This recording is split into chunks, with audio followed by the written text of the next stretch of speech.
여호와만 섬기라 라는 제목의 말씀입니다. 이 말씀 본문이 여호수아서 전체를 보여주고 있습니다.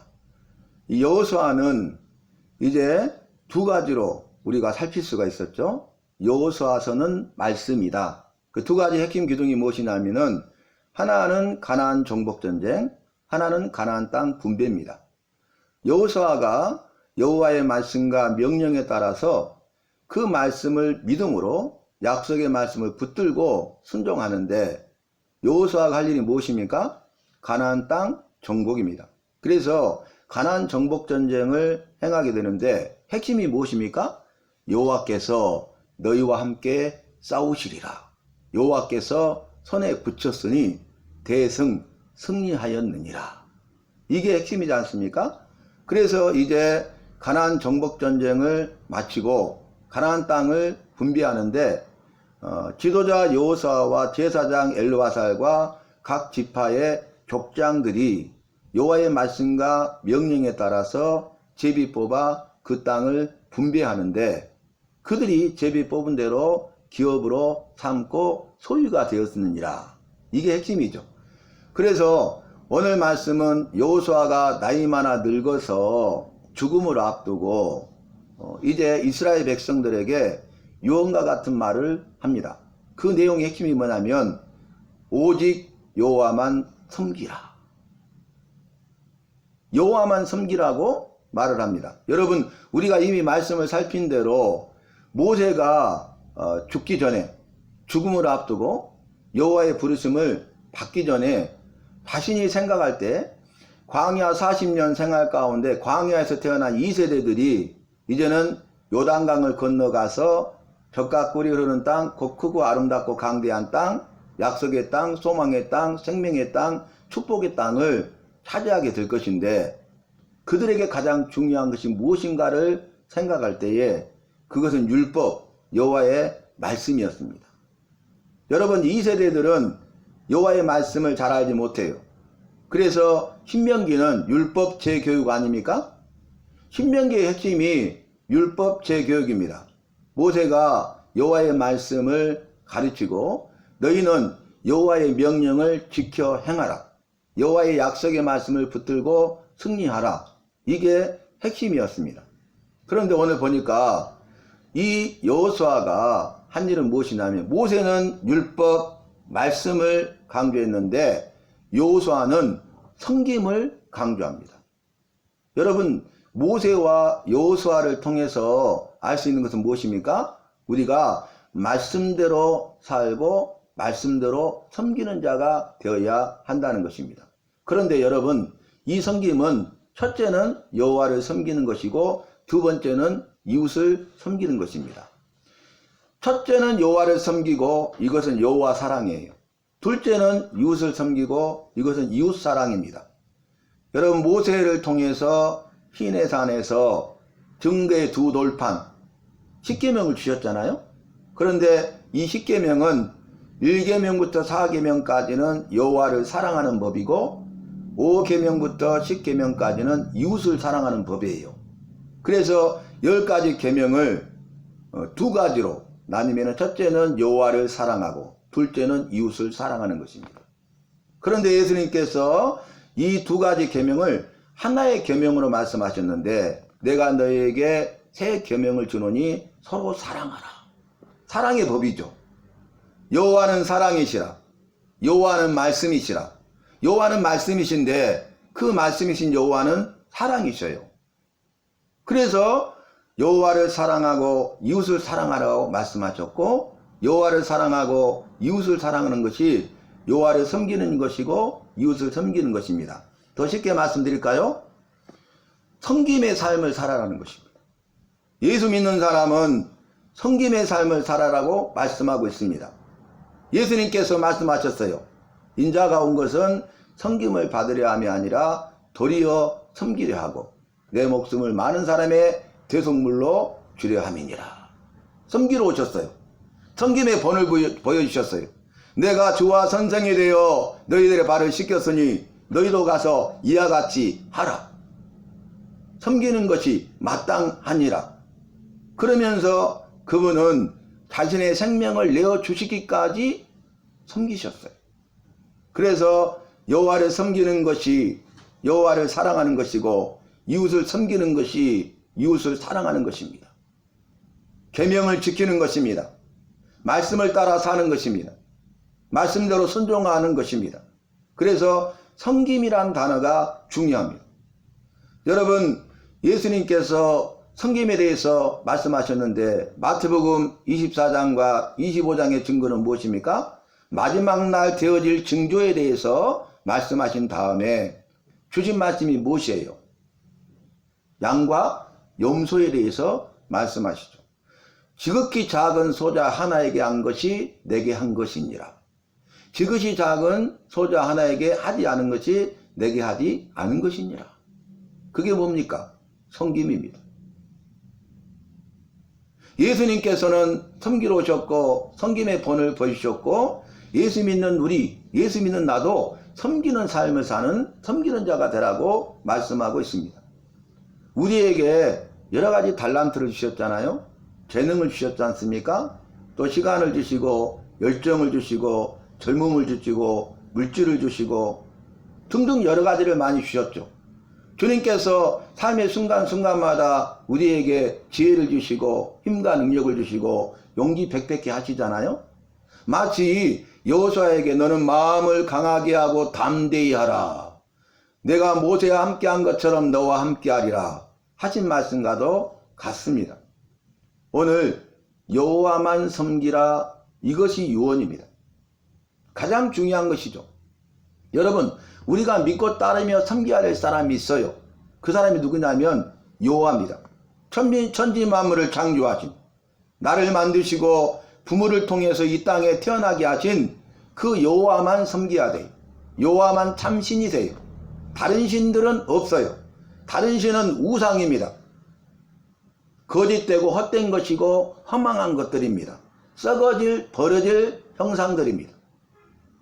그런데 우리 여호와께서는 천지 만물을 창조하시고 또 우리를 나를 만드시고 부모를 통해서 태어나게 하시고 빈손으로 왔다 빈손으로 가는데 우리에게 먹을 것 마실 것 입을 것 이 모든 것을 주셨지 않습니까? 왜 주셨어요? 이것은 내 것이 아니고 내 소유가 아니고 여호와의 것이에요. 주님의 것이에요. 주님을 위해서 사용해야 됩니다. 그런데 우리는 착각하죠. 그런데 우리는 교만하지 않습니까? 그래서 내 것인 것처럼 착각하니까 교만합니다. 내 것인 것처럼 착각하니까 여호와를 섬기는 일에 써야 되고 이웃을 섬기는 일에 써야 되는데 그렇게 하지 않습니다. 자기를 위해서 살아가는 것입니다. 그런데 정말로 우리가 말씀을 통해서 주님을 만나게 되면은 우리의 삶은 달라지는 것입니다. 오늘 말씀의 시작이 무엇입니까? 여호수아가 말하기를 여호와를 경외하고 온전함과 진실함으로 그를 섬기라 그랬어요. 자, 섬김 앞에 수식어가 여러 가지가 붙었죠.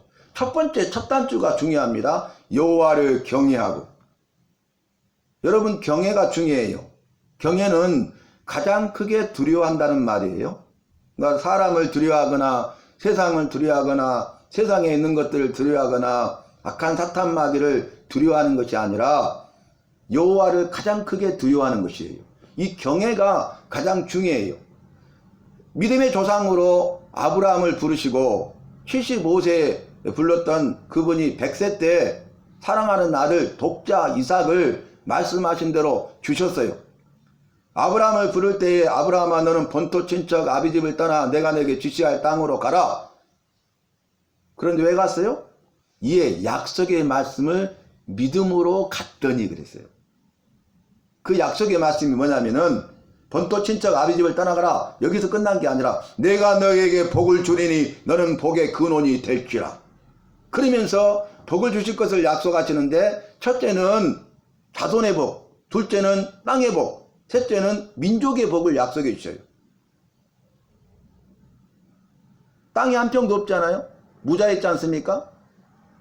한 사람이지 않습니까? 그런데 아브라함이 죽기 전에 자손의 복을 이루시고 또 사랑하는 아내 사라의 죽음을 통해서 매장지가 한 평도 없었는데 그 막벨라 굴을 정가를 주고 사게 하시고 그 땅을 소유하게 하셨어요. 그리고 이제 아브라함의 죽음 이후에도 그 말씀을 신실하신 주님께서 이루셨는데 아브라함과 이삭과 야곱의 여호와가 되시는 그분께서 야곱의 12아들 아브라함의 증손자를 통해서 이스라엘 12지파 이스라엘 민족 이스라엘 나라를 이루게 하셨습니다. 그래서 우리가 약속의 말씀을 알고 그 약속의 말씀을 붙들고 살아가는 삶이 중요하다는 것이에요. 그런데 놀라운 것은 이 100세 때 낳은 사랑하는 아들 독자 이삭을 내가 내게 지시할 산으로 가서 번제로 드리라. 불태워서 드리는 게 번제 제사 아닙니까?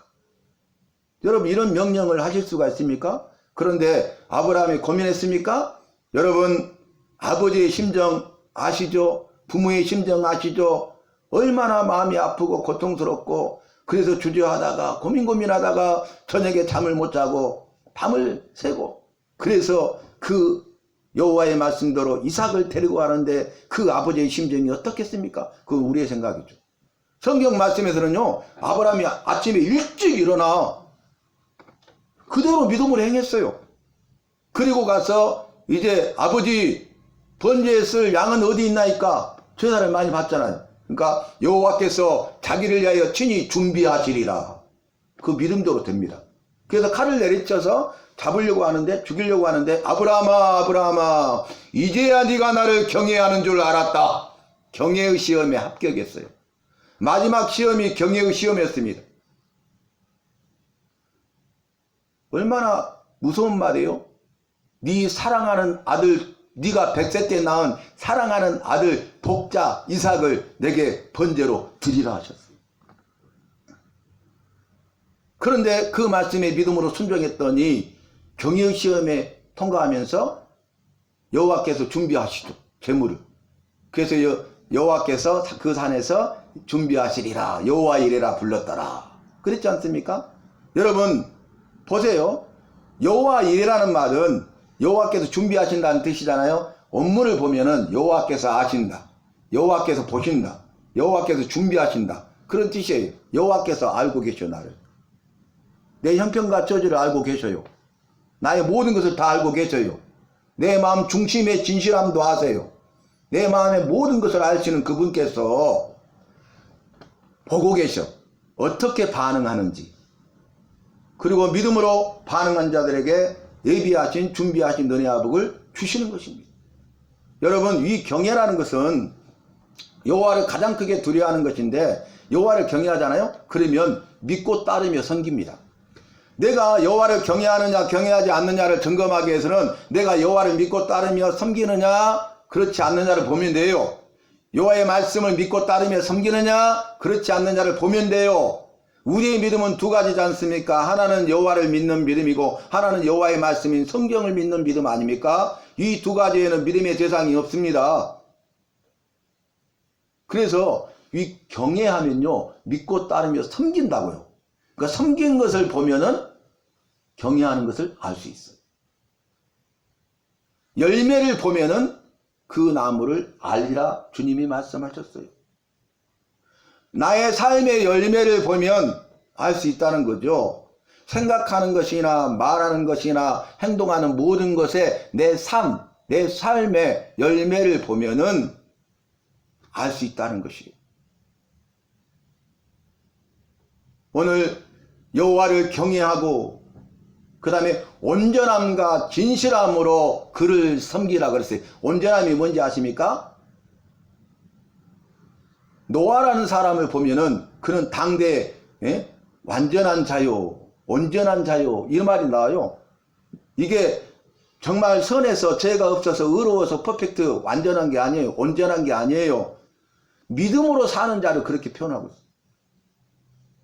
그러니까 여호와를 가장 크게 두려워함으로 네가 믿음과 진실함이 뭐예요? 진리의 말씀이잖아요. 진리의 말씀으로 여호와를 섬기라는 거예요. 그러면서 말합니다. 너희가 너희 조상들처럼 이 강 건너편과 애굽에서 섬기던 신 버리고 우상들이죠. 애굽에서 우상 숭배하고 또 그들이 광야에서 금송아지를 만들어 가지고 우상 숭배했잖아요. 섬기는 죄를 범했잖아요. 그러면서 오직 여호와만 섬기라. 나와 내 집은 여호와만 섬기겠노라 그랬어요. 근데 그 앞에 뭐가 있냐면 오늘 너희는 택하라. 강 건너편 신이든지 이 땅 아모리 족속의 신이든지 아니면 여호와시든지 택하라는 거예요. 자, 선택은 누구에게 있어요? 나에게 있죠. 내가 선택하면 그 선택에 대한 책임은 누구한테 있습니까? 바로 나에게 있는 것입니다. 그래서 이제 여호와를 가장 크게 두려워함으로 믿음을 갖고 진리의 말씀을 따라서 여호와를 섬기라고 여호수아는 말하고 있는 것이에요. 나와 내 집은 여호와를 가장 크게 두려워함으로 믿음을 가지고 진리의 말씀을 따라서 여호와를 섬기는 삶을 살겠다. 너희는 어떻게 할 것이냐? 이것이 좋아 보이거든 너희도 그렇게 하고 좋아 보이지 않거든 너희 조상들이 애굽에서 섬기는 신이든지 이 요단 건너편 동쪽에서 섬기는 신이든지 이 가나안 땅에 있는 아모리 족속의 신들을 섬기든지 너희는 택하라고 말하고 있는 것입니다. 오늘 이 시간에 예배드리는 저와 여러분은 결단할 때가 와요. 선택을 해야 될 때가 옵니다. 어느 나라 어느 민족이거든 결단할 때가 오나니 그랬잖아요. 이것이냐 저것이냐 결단해야 됩니다. 결단을 해야 선택하고 그 선택을 통해서 우리가 어때요? 행하는 것 아니겠습니까? 그 책임은 나에게 있는 것 아니겠습니까? 그래서 올바른 결단을 통해서 올바른 선택을 하는 것이 중요한 것이에요. 내 생각대로 내 지혜대로 내 방법대로 세상 사람들의 말대로 전문가의 말대로 세상에 있는 모든 것들로 인해서 선택할 때 잘못된 선택을 할 때가 얼마나 많이 있습니까? 그러나 우리가 바른 선택을 할 수 있는 유일한 방법은 여호와의 말씀을 따라가는 것입니다. 여호와의 말씀의 인도함을 받는 것입니다. 오늘 말씀에서도 나오잖아요. 애굽에서 우리에게 행한 모든 것에 대해서 이야기하잖아요. 17절에 여호와께서 친히 우리와 우리 조상들을 인도하여 애굽 땅 종되었던 집에서 올라오게 하시고 우리 목전에서 그 큰 이적들을 행하시고 우리가 행한 모든 길과 우리가 지나온 모든 백성들 중에서 우리를 보호하셨음이며 아멘. 여러분 애굽에서 행한 일이 뭡니까? 여러 가지 잘 아시죠? 10가지 재앙을 내렸잖아요. 그런데 여러분 출애굽기 40장 전체를 담는 말씀이 출애굽기 3장 7절 8절이었잖아요. 여호와께서 보고 듣고 알고 내려와서 건져내고 인도하여 데려가리라. 430년 종살이를 보고 듣고 아셨어요. 그들이 그 문제를 해결할 수 없으니까 여호와께서 내려오셔서 직접 개입하셔서 그들을 구원하십니다. 보고 듣고 알고 내려와서 그들을 건져냈어요. 출애굽, 엑소더스, 그리고 광야 40년 동안 그들을 인도하셨죠. 지키시고 보호하시고 인도하셔서 굶주림으로부터 그들을 구원해 주시고 목마름으로부터 구원해 주시고 원수 대적의 손에서 구원해 주시고 전쟁의 위험으로부터 그들을 구원해 주셨잖아요. 먹을 것 마실 것 입을 것을 주셨지 않습니까? 그게 인도하심이 그리고 데려가리라 하신 말씀대로 이제 요단강을 믿음으로 순종하는 2세대 이스라엘 백성들을 통해서 그 요단강이 갈라지게 하시고 기적을 체험하게 하시고 그 요단강을 건너서 여호와께서 함께 하시고 앞서 싸우시고 손에 붙이심으로 가나안 정복전쟁에서 승리하고 그 땅을 제비 뽑아 나누어서 젖과 꿀이 흐르는 땅 곧 크고 아름답고 강대한 땅을 내게 주리라 하신 말씀을 이루셨지 않습니까? 여호와께서 우리에게 나에게 행하신 일이 너무너무 많아요. 그 은혜가 너무나 큽니다. 그 은혜에 우리는 감사하는 자가 되고 섬기는 삶을 살아야 돼요. 내가 할 수 있는 것은요 감사하는 것이고 섬기는 것입니다. 내 삶 속에 감사가 있습니까? 내 삶 속에 섬김이 있습니까? 이걸 물어보세요. 그렇다면 계속 그렇게 살아야 돼요. 그러나 내 삶 속에 감사가 없다? 원망 불평 불만뿐이죠. 섬김이 없다? 여러분 우리 주님은 섬기는 걸 가장 기뻐하셔요. 작은 소자들의 친구가 되고 죄인들의 친구가 되어 오셨어요. 여호와 주님께서 이 공생의 사역을 시작할 때 갈릴리 작은 소자들로부터 시작했고 주님의 사역 3분의 2 이상이 갈릴리 사역이에요. 마지막도 갈릴리 사역입니다. 교회가 할 일이 무엇입니까? 구원받은 백성인 우리가 내가 할 일이 무엇입니까? 감사하는 것이고 섬기는 것이에요. 그래서 너희는 범사에 감사하라. 너희를 향하신 뜻이니라. 이렇게 말씀하셨지 않습니까? 그런데 어느 순간부터 내 삶 속에 감사가 없고 어느 순간부터 섬김이 없어요. 우리가 주의 말씀을 따라서 감사할 때에 우리 주님께서 감사함이 넘치게 하시고 감사할 일이 더 많아지게 하실 줄로 믿습니다. 그리고요, 그 감사함이 있는 사람은 섬기는 거예요. 내게 주신 것에 대해서 감사하고 내게 있는 것에 대해서 감사하고 그래서 만족하고 자족하는 일체의 비결을 배웠다는 바울의 고백처럼 지금 주신 것에 대해서 감사함으로 섬기는 거예요. 여러분, 섬기는 것은 뭐냐면 우리 주님께 드리는 거예요. 드림. 주님께 드려주는 거예요. 이게. 그리고 이 드림을 통해서 작은 소자들에게 나눔의 역사가, 나눔의 기적이 이루어집니다. 오병이어 같이. 베세다 작은 소년의 도시락, 응? 오병이어 떡 5개와 작은 생선 2마리, 베세다 소년의 도시락인데, 어머니가 싸준 도시락인데, 작지만 소중한 자기의 도시락인데, 자기에게는 너무나 소중한 것인데, 이 오병이어를 주님께 드렸잖아요. 주님의 손에 붙들림 받으니까 주님께서 축사하시고 나눠주시는데 5,000명이 먹고도 배불리 먹고도 남았어요. 그걸 거두라 하시니 12바구니를 거뒀지 않습니까? 이와 같아요. 드리는 거예요. 감사하는 자가 드려요. 크든 적든 내게 있는 소중한 것으로, 적지만 소중한 것으로 드려요. 그러면 그 드림을 통해서 오병이어의 기적을 행하셔서 작은 소자들에게 나눔의 역사가 이루어지고, 그리고 거기서 끝나는 것이 아니라 드린 손길에 누림의 큰 복을 주십니다. 어떤 사람이 드립니까? 감사하는 사람이, 섬기는 사람. 우리가 6.25 전쟁이 일어나기 전에 세계에서 2번째로 못 사는 나라였는데 폐허가 되어버렸어요.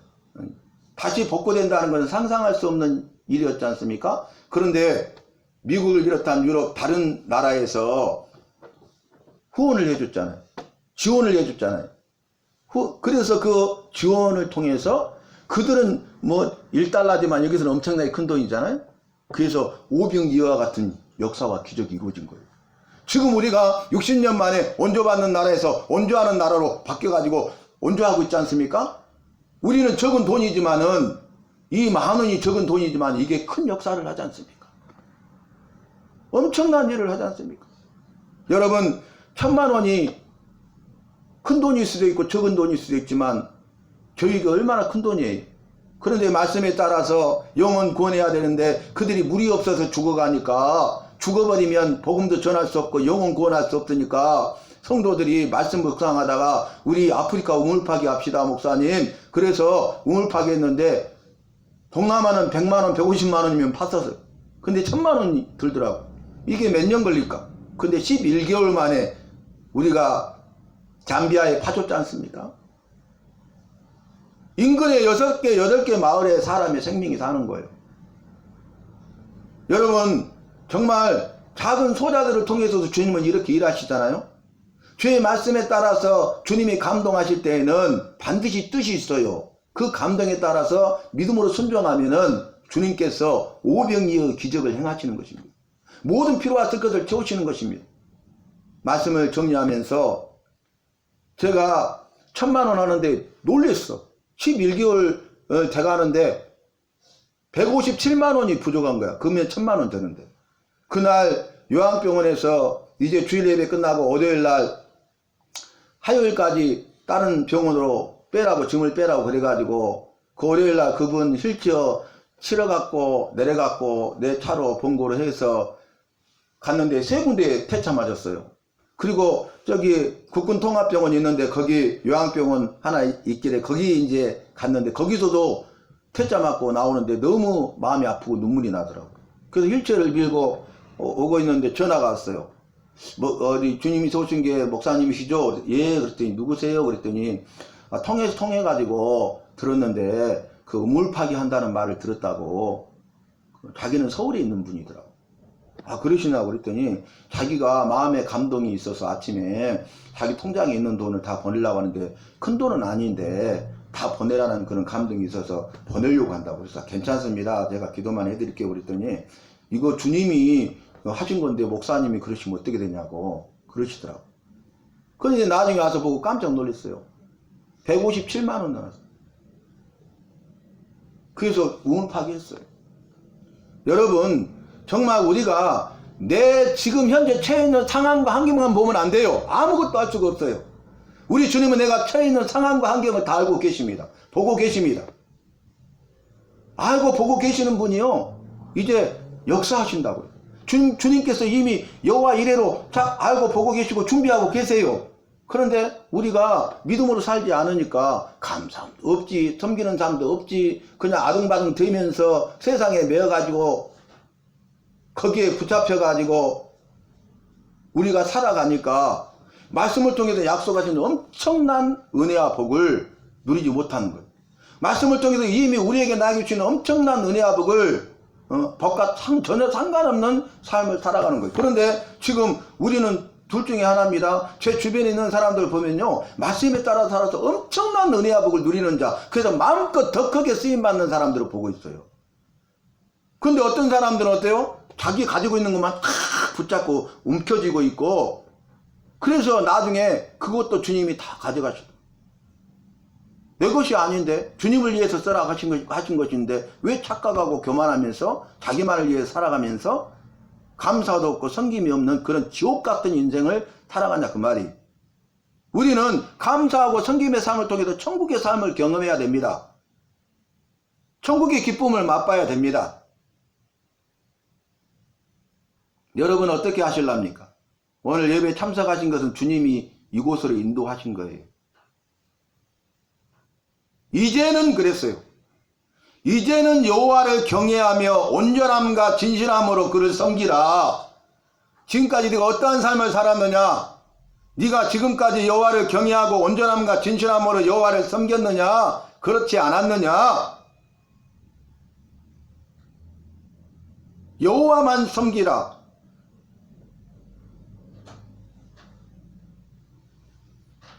너희가 섬길 자를 오늘 택하라. 오직 나와 내 집은 여호와를 섬기겠노라. 그러니까 그들이 우리가 다른 신들을 섬기지 아니하고 우리도 여호와를 섬기리이다, 이렇게 답을 해요. 그런데 다음 장에 이제 사사기 1장이잖아요. 사사기 보면요, 무슨 일이 일어납니까? 여호수아가 죽으니까 이들이 다른 신들을 섬깁니다. 그런데 회개치 않아요. 그러니까 이 사사기의 패러다임이 뭡니까? 이들이 범죄예요. 회개치 않으니까 이방 나라를 통해서 압제합니다. 징계. 그러니까 그때 부르짖어 회개해요. 세 번째, 그러니까 한 구원자, 사사는 한 구원자라는 뜻입니다. 사사를 세워서, 한 구원자를 세워서 그들을 물리치고 태평성대를 누리게 해요. 이 사사기 시대 400년 동안 이들이 계속 이거 반복합니다. 범죄, 징계, 회개, 구원, 범죄, 징계, 회개, 구원. 이것이 400년의 역사예요. 이것이 이 사사기 시대에, 사사 시대의 400년의 역사, 이 사람들의 역사가 아니라 우리의 역사고 내 역사 아니에요? 내 개인적인 삶 아닙니까? 내 삶이 범죄하고 징계하면 회개하고 구원해 주셨는데 구원의 은혜를 잊어버리고 망각하고 또 세상과 짝해서 내 것만 콱 붙잡고 살아가지 않습니까? 그렇게 하지 말라는 거예요. 이제는 깨달으라는 거예요. 이제는 여호와를 경외하고 온전함과 진실함으로 여호와만 섬기라. 그렇게 하시겠습니까? 오늘 그렇게 결단하시고 선택하시고, 그래서 정말로 주님이 말씀을 통해서 우리 한 사람 한 사람 각자 나에게 주신 그 은혜와 복들을 마음껏 누리고 더 크고 아름답고 위대하게 쓰임받는 우리 모두가 되시기를 주님의 이름으로 부탁합니다.